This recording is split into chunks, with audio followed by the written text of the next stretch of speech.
तो पीएम नरेंद्र मोदी के मंत्रिमंडल विस्तार में आगरा से सांसद प्रोफेसर एसपी सिंह बघेल का भी नाम शामिल है।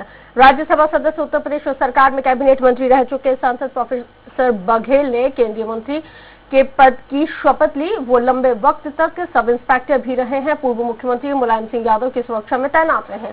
साल 1998 में मुलायम सिंह यादव ने उन्हें जलेसर विधानसभा सीट से मैदान में उतारा था, जिसमें उन्होंने सफलता प्राप्त की थी।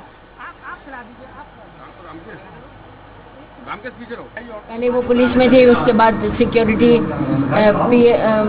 चीफ मिनिस्टर के सिक्योरिटी ऑफिसर थे, उसके बाद आगरा कॉलेज प्रोफेसर। वहाँ से इनका राजनीतिक सफर शुरू हुआ।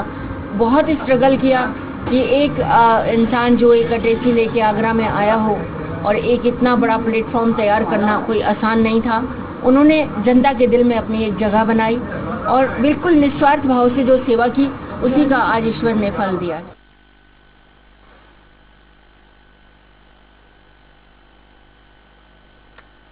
तो साल 1998 में राजनीतिक करियर की शुरुआत यहाँ पे की है।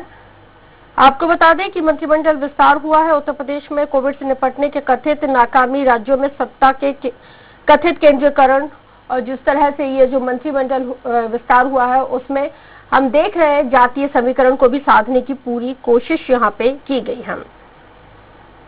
आपको बता दें कि ये जो मंत्रिमंडल का विस्तार हुआ है, इसमें प्रदेश के 7 मंत्रियों को शामिल करते हुए पार्टी ने राज्य में जातीय गणित ठीक तरीके से बैठाने की कोशिश की है। शामिल हुए मंत्री महाराजगंज से सांसद और 6 बार लोकसभा चुनाव जीतने वाले पंकज चौधरी हैं। अपना दल की अनुप्रिया पटेल हैं। आगरा से सांसद एसपी बघेल हैं, जो पहले एक पुलिस ऑफिसर रह चुके हैं और कॉलेज में प्रोफेसर भी।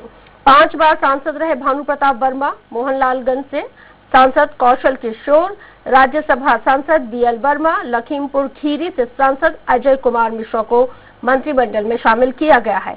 एक ब्राह्मण को छोड़कर बाकी 6 का ताल्लुक ओबीसी और दलित समाज से है और वो गैर यादव और गैर जाटव वोट बैंक से आते हैं।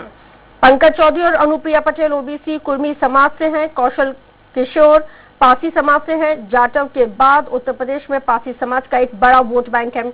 बीएल वर्मा आपको बता दें कि पिछड़ी जाति से हैं और पिछड़ी समाज की जाति से आते हैं। माना जाता है कि लोध समुदाय पर उनका एक अच्छा खासा प्रभाव है। पूर्व मुख्यमंत्री कल्याण सिंह भी लोध समाज से ही आते हैं और भानु प्रताप वर्मा दलित समाज से आते हैं। उत्तर प्रदेश से ये 7 मंत्री बनाए जाने का असर आने वाले महत्वपूर्ण उत्तर प्रदेश विधानसभा चुनाव पर साफ तौर से देखने को मिलेगा।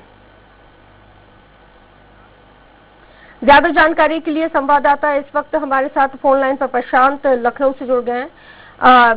प्रशांत, 7 मंत्री उत्तर प्रदेश से लिए गए हैं और इस मोदी मंत्रिमंडल में दलित और पिछड़े मंत्री जो जिस तरह से सबको साधने की कोशिश की गई है, उसमें उत्तर प्रदेश विधानसभा चुनाव जिताने में कितनी मदद होगी और इस पूरे मंत्रिमंडल विस्तार को किस तरह से देखा जाता है?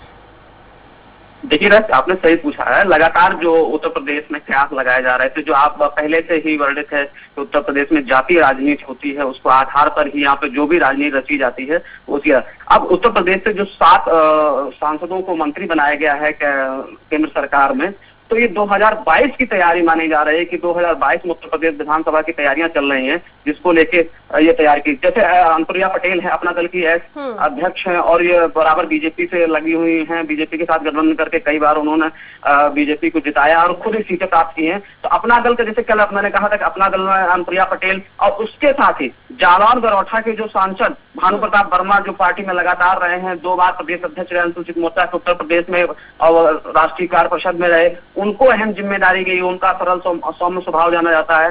इसके साथ ही जो लखीमपुर से सांसद हैं, उनको मौका मिला है और इसके साथ ही आपके जो अजय मिश्रा हैं, उनको मौका मिला है। वो भी पार्टी में लगातार काम करते आ रहे हैं, विधायक भी रहे हैं, सांसद भी रहे हैं।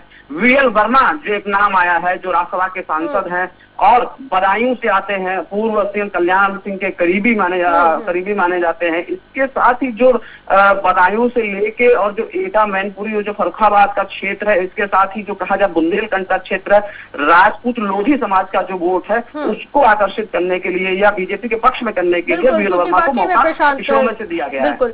क्योंकि पंकज चौधरी और अनुप्रिया पटेल ओबीसी कुर्मी समाज से इनका ताल्लुक है, अच्छा खासा वोट बैंक है। कौशल किशोर का भी आपने जिक्र किया, पासी समाज से आते हैं और पासी समाज का भी अच्छा खासी जो संख्या है वो उत्तर प्रदेश में है। तो वहीं अगर हम बीएल वर्मा लोध की आपने बात की है, तो बीएल वर्मा लोध जाति से आते हैं, ये इनकी भी पकड़ अपने समुदाय पे बहुत ज्यादा है।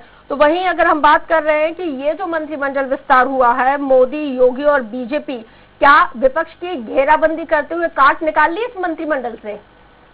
बिल्कुल, जिस तरीके से बीजेपी के पुराने कार्यकर्ताओं को मौका दिया गया है और इससे निष्ठावान कार्यकर्ता हैं, जो कहा जाता है कि निर्विवादित रहे हैं हमेशा, तो जरूर विपक्ष को करारा जवाब मिलेगा, क्योंकि ऐसे नेता हैं जो निष्ठावान है और उसके साथ ही कभी भी कोई ऐसे विवादों में घेरे नहीं और हमेशा ज्यादातर उन्होंने चुनाव जीते हैं और लंबी जीत मारी है। तो ये जरूर है कि इसका इफेक्ट तो पड़ेगा उत्तर प्रदेश में। ये अपना जाएंगे, अपना जिस समय पक्ष रखेंगे, लोग सुनेंगे और ये भी इनका व्यक्तित्व भी जानेंगे, तो उसका फर्क जरूर 2022 के चुनाव में पड़ेगा। क्योंकि विपक्ष में तरीके से आप देखते हैं आए दिन किसी न किसी जो मामले होते रहते हैं, बड़े नेताओं टिकट या विवादित नेताओं को टिकट। बीजेपी ने जो अब की बार जो मंथन करने के बाद जिस तरीके से मंत्रिमंडल का विस्तार किया है, वो गैर विवादित लोगों का और ऐसे लोगों का जिसको जनता लगातार चुनती आ रही है और जो निर्वाचित होते आ रहे हैं, इसके साथ ही बीजेपी संगठन में लगातार जो जिम्मेदारी दी जाती है उस पर वो पूरी निष्ठा से काम करते हैं। तो कार्यकर्ताओं के भी चाहते हैं और इसके साथ जनता के चाहते हैं। कि दोनों फैक्टरों को ध्यान में रखकर बीजेपी ने उत्तर प्रदेश में इन 7 सांसदों को मंत्री बनाया। इसके साथ ही मैं आपको बता दूं गौरी रश्मि कि जो हरदीप पुरी दिल्ली में के रहने वाले हैं लेकिन उत्तर प्रदेश से राज्यसभा सांसद हैं, उनको भी मिनिस्ट्री का पद दिया गया है। पहले भी मिनिस्टर थे, उसके बाद उनका और कद बढ़ा दिया गया है। तो जो उत्तर प्रदेश में जो सिख समुदाय का वोट है, उसका पंजाब है और जो सटे राज्य हैं, वहां उनको आकर्षित करने के लिए हरदीप पुरी को आगे बढ़ाया गया है। हरदीप पुरी को आगे बढ़ाने का मतलब प्रशांत बहुत संक्षेप में कि जिस तरह से जो उत्तरी पश्चिमी वाला तराई क्षेत्र है जहां पे किसान आंदोलन की आंच सबसे ज्यादा देखने को मिली थी, उस आंच को भी ठंडा करने की कोशिश। जी बिल्कुल, हरदीप पुरी को आगे बढ़ाने का मकसद यही है कि जिस तरीके से हरसिमरत कौर ने वहां इस्तीफा दिया था, उसके बाद ये हलचलें लगने लगी थी कि जो पंजाब में और जो उत्तर तराई में जो उत्तर प्रदेश का क्षेत्र है उसमें फर्क पड़ेगा। लेकिन हरदीप पुरी एक पहले राजनयिक रहे हैं, यानी ये कहा जाए कि बड़े अफसर रहे हैं सरकार में, तो वो जरूर अपने जो अनुभव है उसको साझा करेंगे और जनता को यानी कि अपने जो समाज है उसको बीजेपी की तरफ आकर्षित करने का काम करेंगे। जी बहुत शुक्रिया प्रशांत, तमाम जानकारी के लिए हमारे साथ जुड़ने के लिए।